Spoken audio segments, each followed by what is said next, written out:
আসসালামু আলাইকুম। চলে এসেছি আপনাদের মাঝে রোস্ট রান্নার রেসিপি নিয়ে। রোস্ট কে কে খেতে পছন্দ করেন আপনারা কমেন্টে জানাবেন। আমি এখানে আমার বাসার জন্যই একদম সিম্পলভাবে রোস্টটা রান্না করেছি। এখানে হচ্ছে আমি 2টা মুরগি নিয়েছি, সোনালী মুরগি, আর হচ্ছে পেঁয়াজ বেরেস্তা করে নিয়েছিলাম। অর্ধেকটা পেঁয়াজ বেরেস্তা আমি এর মধ্যে দিয়ে দিয়েছি, আর অর্ধেকটা পেঁয়াজ বেরেস্তা আমি রেখে দিয়েছি, ওটা পরে দেব। তারপর দিয়েছি আমি টক দই, আর এখানে আমি মশলার মধ্যে দিয়েছি কাঁচামরিচ, তারপরে হচ্ছে জিরা বাটা, রসুন বাটা, পেঁয়াজ বাটা, কিশমিশ, বাদাম সব কিছু আমি একসাথে ব্লেন্ড করে নিয়েছিলাম। তারপরে হচ্ছে আমি এর মধ্যে দিয়েছি হচ্ছে রোস্টের মশলা। আমি রোস্টের মশলা দিয়েছি বলে আমি তেমন অন্য কিছু আমি ব্যবহার করি নাই, শুধু রোস্টের মশলাটাই দিয়েছি। রোস্টের মশলাটা আমি 1 প্যাকেটের মধ্যে আমি অর্ধেকটা দিয়েছি, এর মধ্যে স্বাদ মতো লবণ দিয়েছি আর হচ্ছে তেল দিয়েছি, দিয়ে আমি হাতে মাখিয়ে এটা চুলার উপরে রেখে আমি কষিয়ে নিব।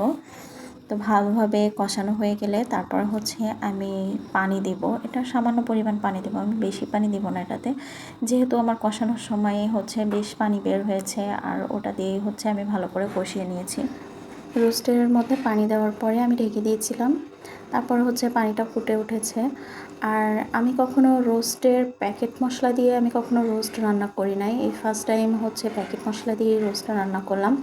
তো আমার কাছে মনে হয় যে প্যাকেট মশলা থেকে এমনি যে রোস্টের মধ্যে যে আমরা যে মশলাগুলো দেই সেগুলাই হচ্ছে বেশি মজা হয়, বেশি টেস্ট হয় ওটাতে।